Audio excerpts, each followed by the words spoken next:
देश में कई दिनों से आईएसएल फुटबॉल लीग होगी कि नहीं होगी, होगी तो कब होगी, उसके लिए थोड़ा कोर्ट डिस्प्यूट की वजह से, कोर्ट में डिस्प्यूट था, उस वजह से अनिश्चितता बनी हुई थी। लेकिन आज सरकार, फुटबॉल फेडरेशन और सभी हमारी 14 क्लब, जिसमें Mohun Bagan, East Bengal, Mohammedan, Inter Kashi, Mumbai, Chennai, Delhi, Bengaluru, Goa, Kerala, Punjab, North East, Jamshedpur और उड़ीसा, 14 हमारे फुटबॉल क्लब के प्रतिनिधि के साथ विस्तार से मीटिंग हुई है और हम सब लोगों ने साथ में मिलकर निर्णय करा है कि आईएसएल लीग 14 फरवरी सैटरडे से स्टार्ट होगी और सभी हमारे क्लब उसमें पार्टिसिपेशन करेगी और देश में फुटबॉल प्रेमी और हमारे प्लेयर और फुटबॉल के साथ जुड़े हुए सभी के लिए खुशी का समाचार है।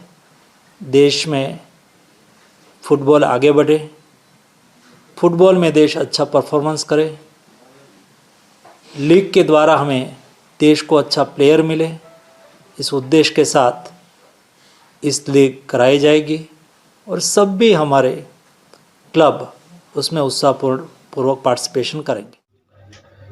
শুনলেন মনসুখ মান্ডব্য, কেন্দ্রীয় ক্রীড়ামন্ত্রী। তিনি ঘোষণা করে দিলেন যে আইএসএল এবার হচ্ছে হোম অ্যাওয়ে ভিত্তিতেই আইএসএল হবে এবং রমরম করেই আইএসএল হবে। যদিও অনেকটা দেরি হয়ে গেছে, গত কয়েক মাস ধরে যে উৎকণ্ঠা ছিল, বৈঠকের পর বৈঠক, তারপরেও সমস্যার সমাধান মিটছিল না। কখনো মনে হচ্ছিল এই জট কাটবে, কিন্তু তারপরেও জট পেকে যাচ্ছিল, কিছুতেই যেন আর সমস্যার সমাধান হচ্ছিল না। কখনো এআইএফএফ, কখনো ক্লাব জোট, প্রথমে তো এফএসডিএল তারা বেঁকে বসলো, সরে গেল, মামলা চলছেও এখনো পর্যন্ত সুপ্রিম কোর্টে।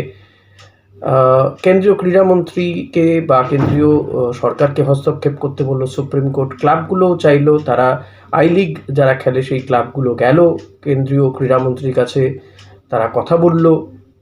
শেষমেশ প্রায় মাস দেড়েক বৈঠক মিটিং তারিখ পে তারিখ হওয়ার পরে অবশেষে ঘোষণা হয়ে গেল আইএসএলের দিনক্ষণ। যদিও কেন্দ্রীয় ক্রীড়ামন্ত্রী একটি জাতীয় ক্লাবের নাম বলতে গিয়ে যেভাবে হোঁচট খাচ্ছিলেন, সত্যি খারাপ লাগছিল। যাই হোক, আমার স্বভাব খোঁচা দেওয়া, কিছু করার নেই। ডোন্ট মাইন্ড প্লিজ, আমি কাউকে আঘাত করতে চাইনি, আজকের দিনে আঘাত করার বিষয় নেই। অবশেষে ফুটবল প্রেমীদের জয়। আরও ভালো কথা বলতে গেলে যারা এই ফুটবলের সঙ্গে অঙ্গাঙ্গিভাবে যুক্ত, সেই ক্রীড়াবিদ, ফুটবলার বা এদের সঙ্গে যারা একেবারে সরাসরি যুক্ত, তাদের জয়। বিশেষ করে যে ফুটবলাররা তারা ভিডিও করে ফিফার কাছে দরবার করেছিলেন যে ভারতীয় ফুটবলকে বাঁচানো হোক। এমনকি শুধুমাত্র আমাদের দেশের সুনীল ছেত্রী, সন্দেশ ঝিঙ্গান, গুরপ্রীত সিং সান্ধুরা নয়, বিদেশিরাও, হুকু বুমোসের মতন বিদেশিরাও, তারাও কিন্তু আবেদন করেছিলেন ভারতীয় ফুটবলকে বাঁচানোর জন্য। বহু ফুটবলার ইতিমধ্যে দেশ ছেড়ে চলে গেছেন, অন্য কোনো দেশের ক্লাবে খেলবেন বলে। ইস্টবেঙ্গলের যেমন হামিদ, ওদিকে তিরি চলে গেছে, বোরা হেরেরাজ সে চলে গেছে, সেভেরিও চলে গেছে, কিংবা আরও অনেক ফুটবলার এমন যারা আর ভারতে খেলবে না বলে, ভারতে এই ফুটবল অনিশ্চয়তার মধ্যে তারা আর খেলতে চান না বলে লোনে অন্যান্য লুনা চলে গেছে। এরকমই বহু ফুটবলারই দেশ ছেড়ে অন্য দেশে পাড়ি জমিয়েছেন বা ক্লাবগুলোর সঙ্গে চুক্তি হয়তো করে ফেলেছেন এই আইএসএলের ডামাডোলের জন্য।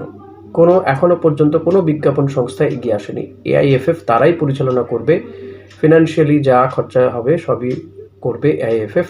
যদিও কী ফরম্যাটে খেলা হবে সেটা অবশ্য জানানো হয়নি, তবে 14ই ফেব্রুয়ারি ভ্যালেন্টাইন্স ডের দিন, সেদিনকেই কিন্তু খেলা শুরু হবে বলে জানিয়ে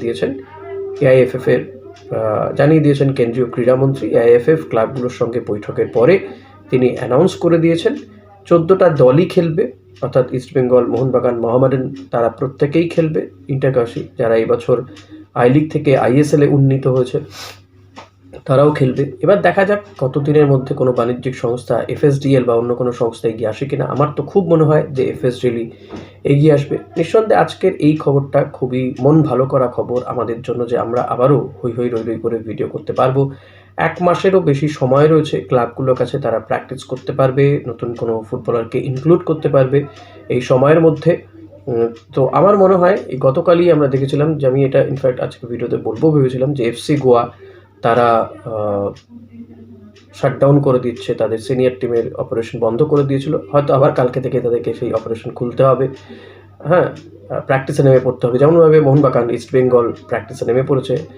ইনফ্যাক্ট ইস্টবেঙ্গলে কেভিন সিবেলেকে নিয়ে প্রশ্ন উঠেছিল, তো কেভিন সিবেলেও আজকে প্র্যাকটিসে যোগ দিয়ে দিয়েছেন।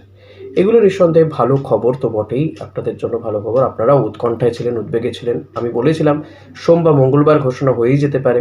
দেখুন হয়ে গেল অবশেষে আইএসএলের দিন। কবে থেকে বল গড়াতে শুরু করেছে, মাঠে ফুটবলটা গড়ানোটা সত্যিই খুব দরকার ছিল, এবং তার দিনটা অবশেষে সামনে এসে গেছে। তো প্রত্যেককে কংগ্রেচুলেশন। এবার ফিক্সচারটা যত দ্রুত সম্ভব চলে আসুক, এটাও চাইবো। কোন ফরম্যাটে, যখন কেন্দ্রীয় ক্রীড়ামন্ত্রী বলেছেন যে হোম অ্যাওয়ে ভিত্তিতে খেলা হবে, তো তখন সেভাবেই হবে। হয়তো সিঙ্গেল লেগ হতে পারে, ডবল লেগ হবে না। 90-91টা ম্যাচ হয়তো হবে সিঙ্গেল লেগ। তো সেটা হোম অ্যাওয়ে ভিত্তিতে কীভাবে কী সম্ভব সেটা দেখা যাক কীভাবে করবে এআইএফএফ। তো হোপফুলি যে যাই হোক, দিনের শেষে অন্তত ভালো কিছু হচ্ছে। যে অন্ধকারের মধ্যে চলে যাচ্ছিল ভারতীয় ফুটবল, মনে করা হচ্ছিল যে আর কিছু বোধহয় হবে না, কোথাও কিছু নেই, তো সেই জায়গা থেকে বেরিয়ে আসছে অবশেষে। এটা নিঃসন্দেহে সকলের জন্য congratulation. Let's hope for the best. আরও ভালো কিছু আশা করব কাল পরশুর মধ্যে, এই সপ্তাহে আরও ভালো কিছু হোক, কারণ 6 তারিখ তো হয়েই গেল। আর প্রায় 1 মাস 4 দিনের মতন বাকি, ক্লাবগুলো 1 মাস 8 দিনের মতন বাকি থাকবে ম্যাচ। তো ক্লাবগুলো জোর কদমে প্রস্তুতি করুক। এবার প্রত্যেকদিন এই ধরনের ভিডিও অতি অবশ্যই থাকবে। আপনারা কি মনে করছেন, কীভাবে দেখছেন, কমেন্ট করে জানাবেন প্লিজ। কোনো প্রশ্ন থাকলে অতি অবশ্যই করবেন, চেষ্টা করব আপনাদের সঙ্গে পরবর্তী কোনো লাইভ অনুষ্ঠানে তার আনসার দেওয়া। Thank you.